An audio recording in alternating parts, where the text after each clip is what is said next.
Assalamualaikum warahmatullahi wabarakatuh.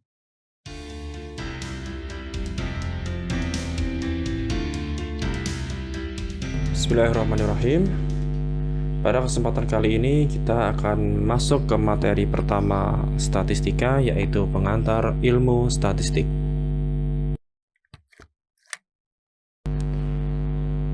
Yang pertama, sebelum saya masuk ke materi, di sini ada target pembelajaran mata kuliah ilmu statistik dalam satu semester.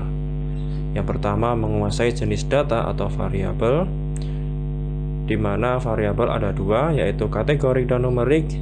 Yang kedua, mengetahui statistik deskriptif dan analitis. Yang ketiga, mampu melakukan pemilihan uji hipotesis dengan tools aplikasi SPSS tentunya. Dan untuk uji hipotesisnya ada banyak, ada uji T berpasangan, uji T tidak berpasangan, dan lain sebagainya. Nah, apabila waktunya masih cukup, nanti kita akan melanjutkan pembahasan tentang regresi, forecasting, dan clustering.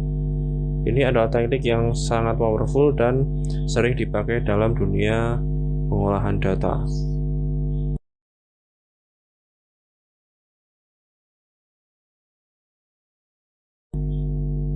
Yang pertama, kita masuk ke definisi dari statistik. Statistik adalah disiplin ilmu yang mempelajari metode dan prosedur pengumpulan, penyajian, analisa, dan penyimpulan data sehingga menjadi suatu informasi yang jelas untuk suatu keperluan tertentu. Statistik dibagi menjadi dua. Yang pertama, deskriptif. Di statistik deskriptif tidak perlu adanya peramalan atau pembuktian statistik terhadap grup data yang lebih luas atau populasi. Biasanya, statistik deskriptif ini disajikan dalam bentuk narasi, tabulasi, diagram, dan lain sebagainya. Statistik yang kedua itu adalah inferensial. Perlu ada pembuktian lebih lanjut bahwa data sampel sudah mewakili ciri-ciri grup yang lebih luas atau populasi dengan cara melakukan estimasi, tes hipotesis, dan prediksi terhadap parameter populasi. Sebagai gambaran, kalau yang inferensial ini, kita punya satu populasi di sini. Kita ambil sampel. Ini kita uji kebenarannya. Nah, kemudian nanti akan kita cek dengan estimasi yang mewakili populasi. Nah, di sini ada gambarannya, ruang lingkupnya. Misalkan dari populasi kita ambil data sampel. Dari data sampel ini kita sajikan analisis statistik deskriptifnya. Kemudian kita uji hipotesis, estimasi, atau prediksi yang akan menghasilkan statistik inferensial. Kemudian kita dapatkan parameter tertentu. Nah, ini hasilnya akan merepresentasikan dari populasi tadi. Contoh statistik deskriptif itu ada sensus penduduk, data jumlah FIK serta lulusan prodi kepelatihan, ini olahraga ya. Kemudian survei anemia pada anak SD Sekodia Yogyakarta. Dan kemudian contoh statistik inferensial, data sampel tes kebugaran jasmani se-Indonesia ya, sampel ya kalau inferensial. Yang kedua, data sampel pengetahuan pelatih tentang hidrasi cairan tubuh. Kita masuk data. Menurut sumbernya, data itu ada dua. Data primer yang pengumpulan sendiri oleh peneliti, jadi kita kumpulkan langsung. Dan kedua adalah data sekunder. Data sekunder ada dua. Internal yang pertama berasal dari lingkungan sendiri. Kemudian eksternal itu berasal dari lingkungan luar. Menurut metode pengumpulannya, data dibagi menjadi dua. Yang pertama dengan interview atau wawancara. Dengan keuntungannya adalah lengkap, akurat, konsisten. Kemudian minim misinterpretasi karena pewawancara dapat kita arahkan. Yang ketiga, dijawab langsung. Untuk kerugiannya relatif mahal dan butuh waktu.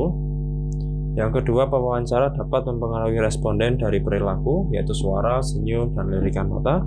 Yang ketiga, kesalahan dari pewawancara, curiga, pasif, tidak jujur, tidak bertanggung jawab. Untuk pengumpulan data yang kedua, kuesioner, keuntungannya adalah mudah, murah, mengurangi kesalahan wawancara. Untuk kerugiannya bias responden, yaitu kurang terdidik, pertanyaan tidak bisa dipahami. Yang ketiga adalah registrasi dan pencatatan. Kelebihannya adalah baik, akurat, dan objektif. Kelemahannya adalah harus memiliki sistem yang baik. Dan item pencatatan nanti kurang jelas. Yang keempat itu adalah review dari rekod atau publikasi.